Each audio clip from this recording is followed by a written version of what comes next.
Okay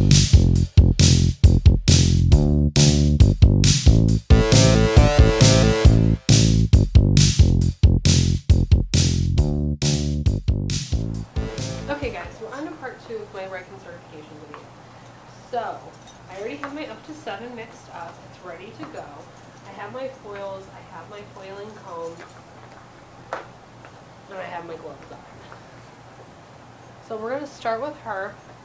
I like to use the long foils, the reason being since I can't do more than a peace sign, I don't need the wide short foils, and then this would pretty much make it so I didn't have to worry about any of the ends and swirling them. That would be one of my tips. Doesn't mean you can't, they say you can use whatever foils you feel comfortable. That was what I found to be the easiest. So we're going to take our first section down. And this first section is going to be horizontals. And it's going to be slice, skip, slice. I'm going to zoom in. Slice, skip, slice. And I would always check to make sure I didn't have any stragglers, so I had a nice, tight, straight line on the bottom. I fold underneath and would put the foil right there. Charge my brush, get some product. Hold it. Bring it down. You want to make sure you don't swirl those ends and that you have saturation on them. So I go ahead and turn them up if I need to. And then go up, and they really don't want to see a lot of feathering, which is what I would normally do in a salon situation. So that was really weird. And then what I do is I put my foiling comb underneath, grab the foil, and pull. And then if I feel like it's not saturated, I would put just a little bit of lightener on. If I felt like I had anything that might bleed, I might pull it down again. And I would pull it up.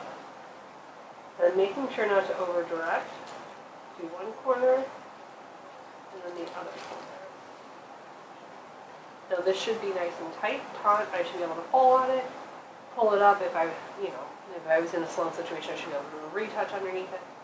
But pull on it, nice and secure.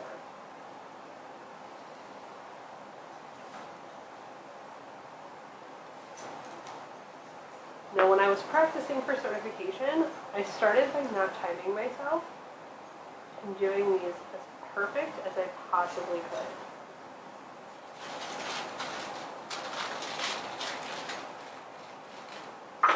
Then I started timing myself, not to try to do it in the 20 minutes, just to see where I was. If I was at 30, 40, however long it took me. When I was and one of the things was practice doesn't make perfect. Perfect practice makes perfect. So I kind of kept that motto when it came to certification and doing my foils, because I would rather do this perfect and in 30 minutes at first than trying to be sloppy and keep it in 20 and then trying to stay within 20 and perfecting my work.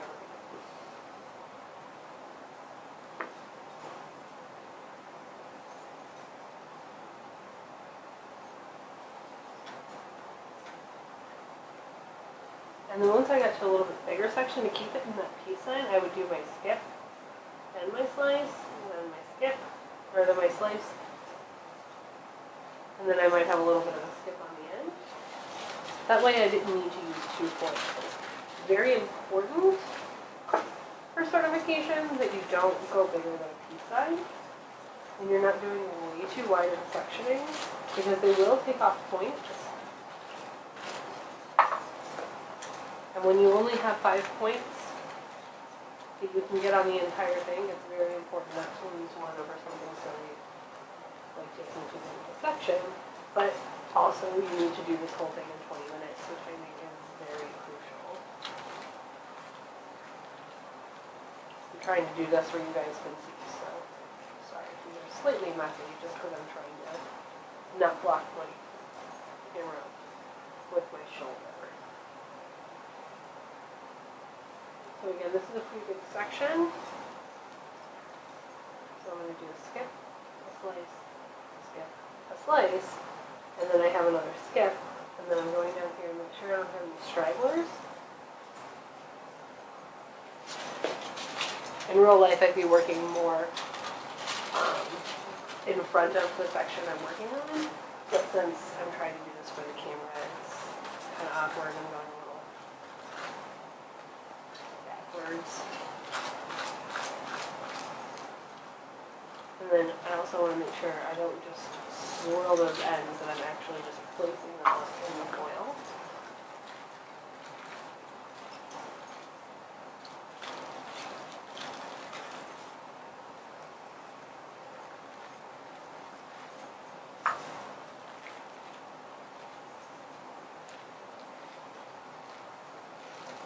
Now I have 4 rows, so technically this section is complete. So if I was behind on timing, I could go ahead and move on. I definitely would want to go ahead and do one more that I'm going to divide into probably 2. But for the sake of the video, I'm going to move on. Now this is where making sure that mannequin stand is really in handy. And I really would encourage you to make sure to use your mannequin stand a lot, so you know where all your different buttons are. So this is my vertical section, but to make it easier on myself, I'm going to go ahead and foil her with her head down and use the mannequin stand to my benefit. And it's basically going to be like doing another horizontal flip. And these are slices. And you can drop out that bottom 1/4 of an inch of that hairline without getting marked off from what I was told. And it makes it a lot neater. The biggest thing to remember on this part is her neckline is on a slant, but you want a vertical.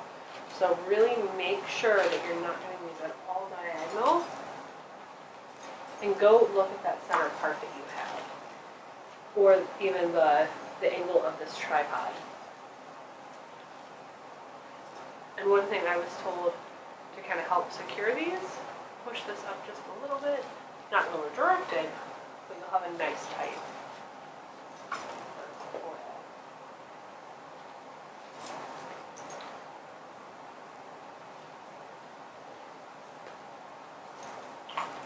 Sometimes with the Zulu knot stuff gets a little sideways, so that's why I like to have extra clips, just to keep things out of the way if I need to. Double check any stragglers, if that's a nice straight line front and back. Put this lace down. Product. Now I just dropped a little bit on the ground, so now I'm going to go ahead and hold this.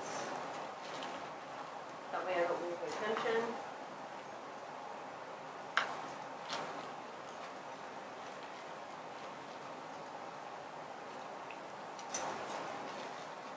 I'm going to grab my rolled up towel, and I'm going to wipe that up really quick, and roll it back into my towel. That way everything stays neat and clean. Remember, they're looking for above average performance. They are not looking for an average colorist. It's the whole point of this test.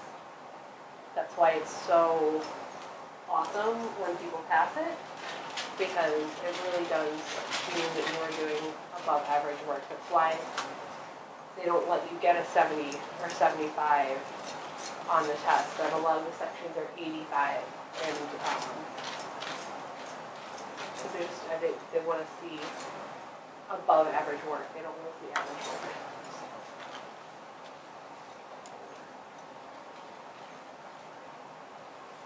Here's tons.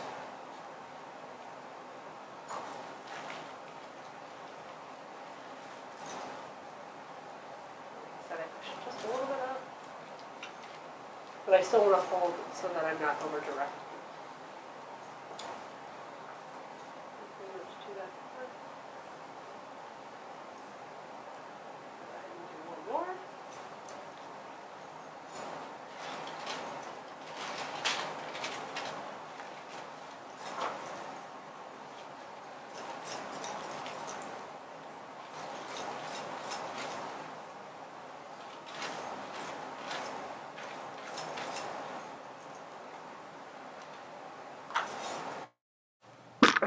Sorry about that, my camera went ahead and died.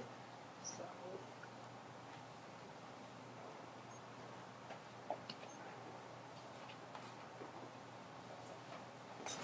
Alright, sorry about that. My camera went ahead and died, but I finished that section. I got my 4 rows, so I have a complete row. They're nice and sturdy, they're nice and tight. Again, I'm going to go ahead and unclamp her, put her head back up. You can see those vertical foils just want to stick right out, so that means I did it right. And what I like to do is I like to pin these out of my way for when I do the verticals, or the diagonals, I'm sorry. So this section here is diagonal back micro stitch. The most challenging on a mannequin because the way their head is stitched. So you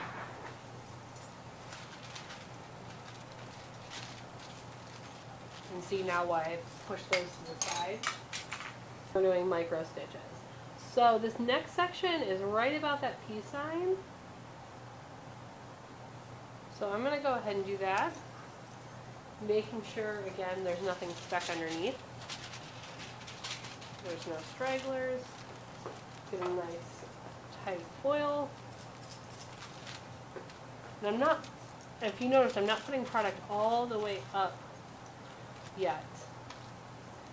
I wait to do that until the end.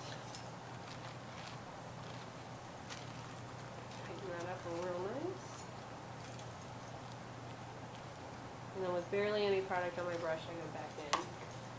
If I feel like it might bleed, I go ahead and tighten it again, because better safe than sorry. Go ahead and fold that. And that's pretty much an absolute maximum that your section should be. So when we go to do our next one,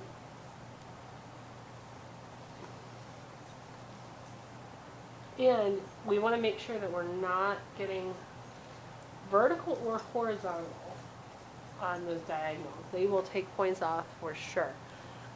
They want to see straight diagonal or straight verticals, no degree, 1 or 2 next to each other. Same thing with horizontals, don't waver. And with these, they really want to see a 90-degree angle. So this one's going to have to get divided in 2. And for me, the easiest way to do that is doing the first one down here. Since I'm right-handed, I go ahead and do my micro stitch section there. And then I'll do the one up above. If you're left-handed or anything like that, it might be easier for you to do it the opposite way. Now you can see those vertical foils are starting to get in my way. So this is where I'm going to probably get rid of them. Not get rid of them, but move them. Tighten that up.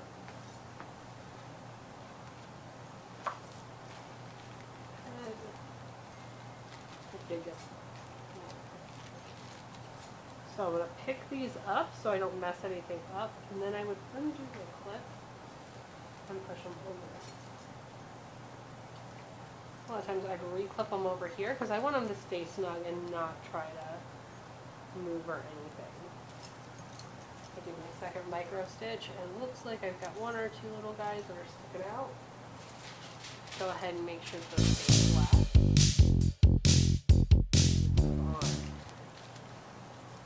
The biggest thing is making sure you have those 3 to 4 rows in. Rows, not foils. So this is 1 row, 2 rows, 3 rows, 4 rows.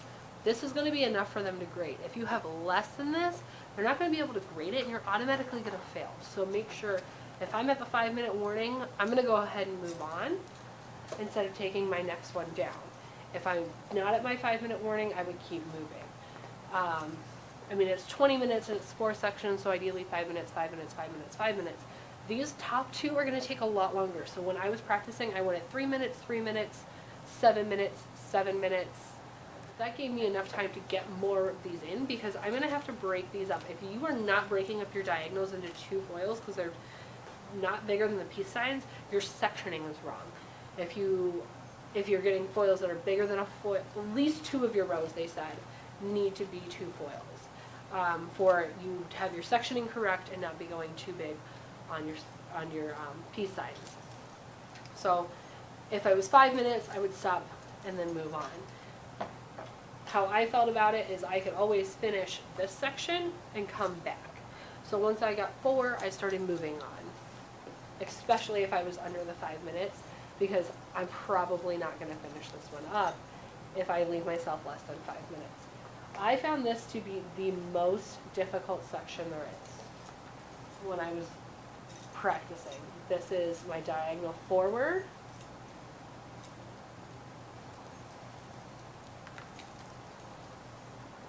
regular stitch. And I don't know if it's because I always I don't ever do my foil in this section on a real person diagonal forward. I almost always do diagonal back and diagonal back, and then do the top horizontal. I have no clue, but this seemed to be my biggest challenge section. So, and then also, you want to watch your hands because you want to make sure that you're not getting into anything else. But for some reason, my sectioning would always, my angles would always get off, and by the top I'd be vertical or I'd be horizontal. I was never still on a diagonal, so this was my biggest challenge. So, do my regular stitch.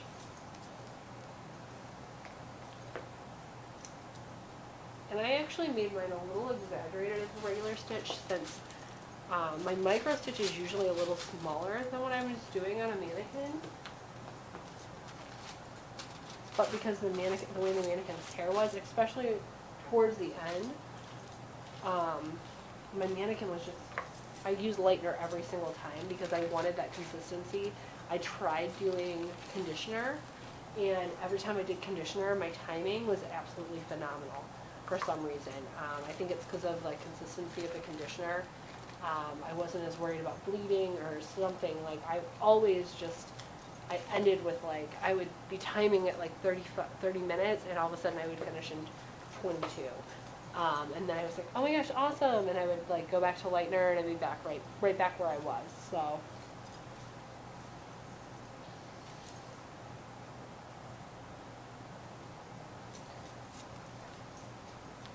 And like I said, this one's the one that just absolutely was the hardest thing for me. And I couldn't believe I finished on certification because I timed myself. And before certification, I finished one time. I was literally folding my last foil when my buzzer went off for 20 minutes. And that was the only time I ever did it in 20 under. And because I practiced probably a good like 70, 80 times, I'm not even exaggerating. I practice all the time, especially foils, because I'm just a slow foiler in general. I always have been.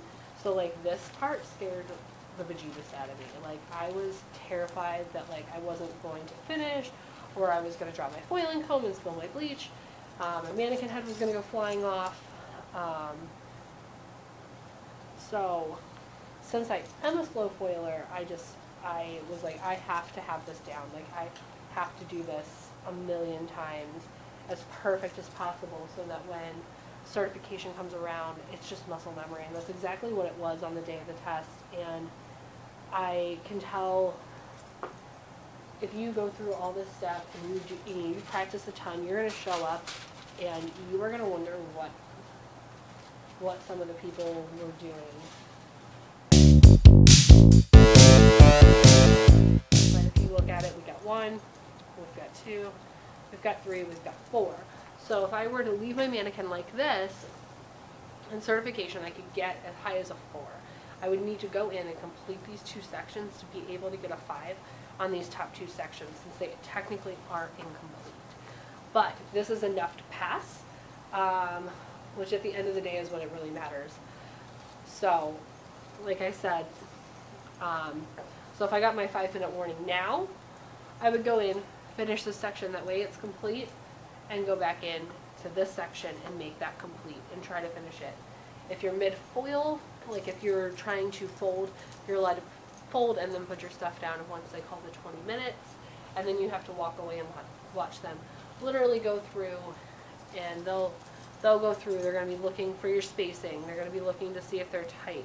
They sometimes go in and unwrap them making sure that you're saturated all the way through. All those points that are on the paper, they're going to do.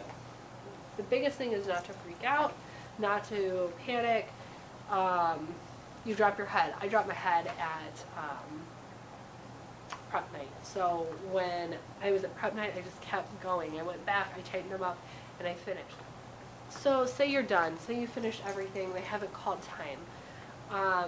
Go back. Clean the rim of your bowl. Make sure there's nothing on the outside. And I actually kind of cleaned up the inside as well. And make sure that your brush is just sitting there nice and neat. They're going to clean that up. They're going to tell you not to clean up your stuff because they want to see it. If you do clean something up, fold your towel nice and neat so they can't see any. Double check your arms, double check your apron, make sure you don't have anything like that on there. They're going to be looking for stuff like that. If there's some color on her stand, wipe it down and then fold it, you know, nice and neat. Set it down. If you have, like I still have my clips, so go ahead, organize those, make those look real good. Put my foiling comb real neat. And then if I have something on my area that I'm sitting, I'll set it on there. But basically, just make sure everything's really neat and tidy. That's, as somebody who gets really, when I get really stressed out and really flustered, I drop things and I fling color, and that's just what happens when I get stressed out. I start to, I get the dropsies. I'm very klutzy. So neatness is one of the aspects of the test that is in every single section, from setting up and mixing your color all the way to your foils being nice, neat, your area being nice and neat. They literally walked up to someone and tapped on the floor with their shoe because when they were doing their Shades EQ refresh, they had dropped a drop of color on the floor, and they were letting them know, like, hey, like, this isn't okay. So neatness in every single aspect, making sure her face stays nice and clean, and I'm going to go over that, especially when we do the retouch and pull through. That's, I mean, those are points in every single one. Making sure your station's nice and clean. Every single one of the 10 sections has a portion of neatness, and then at the very end, that's an overall score of 5 points. When you only have 20 points to lose, it's very important that you're not losing the same one in every single category and putting yourself at an automatic 4 when you can only get a 3 in any. Because, like, if I'm not neat and all of a sudden I only finished the required amount and I'm already getting a 4 on these two, and then I'm slappy and that takes my score down to a 3, I'm probably not going to pass. And heaven forbid it takes me down to a 2, because then you automatically fail. So neatness, neatness, neatness. Like, I got some right here. I would want to wipe that away. I don't want the person judging taking a look at that. And like I said, they're going to come through and they're going to pull and tug on these. They're going to open them up. They're going to take a look at everything. So, and even after I did those, you can still see that my vertical foils are sticking out. So by moving her, making her horizontal, nice and easy. So if you have any more certification questions, go ahead, click the link below, leave me comments. I'm going to go over the rest of the sections of the test. And awesome. And if you are studying for certification, good luck. It's absolutely an amazing journey, and that's exactly what it is. It's a journey. It takes a long time to study, it takes a long time to prepare, and it takes a long time to take that test. Honestly, it's the longest day of your life. Don't forget to click to subscribe, and check out my other videos.